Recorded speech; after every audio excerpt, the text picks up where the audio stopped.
ભારતનું રત્ન એટલે કે બાબા સાહેબ આંબેડકર. બાબા સાહેબ આંબેડકરનો જન્મ 14 એપ્રિલ 1891ના રોજ મહુ ગામમાં થયો હતો. તેમના પિતાનું નામ રામજીભાઈ અને તેની માતાનું નામ ભીમાબાઈ હતું. બાબા સાહેબ જ્યારે 6 વર્ષના હતા ત્યારે તેમની માતા ભીમાબાઈનું અવસાન થઈ ગયું હતું. ત્યારથી રામજીભાઈ બાબા સાહેબનું પાલન પોષણ કરતા હતા. બાબા સાહેબ દેખાવડા અને ભણવામાં ખૂબ જ તેજસ્વી હતા, પણ તે સમયે દલિત જાતિ ખૂબ જ નીચી ગણાતી. આથી શિક્ષકો તેમને વર્ગખંડની બહાર બેસાડતા.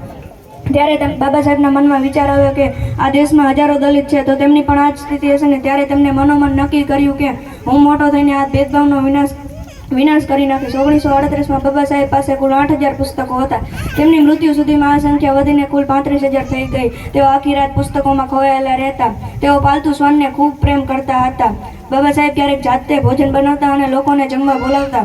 તેઓ સાદું ભોજન લેતા, કોઈ પણ પ્રકારનું વ્યસન નહીં. બાબા સાહેબ એ પણ કહે છે, હું એવા ધર્મને માનું છું જ્યાં સ્વતંત્રતા, સમાનતા અને ભાઈચારા શીખવેડે છે. 6 ડિસેમ્બર 1956ના રોજ ભારતે એક અમૂલ રત્ન ગુમાવ્યું છે, જેની ખોટ આપણને હંમેશા રહેશે. જય હિન્દ, જય ભારત. અસ્તુ.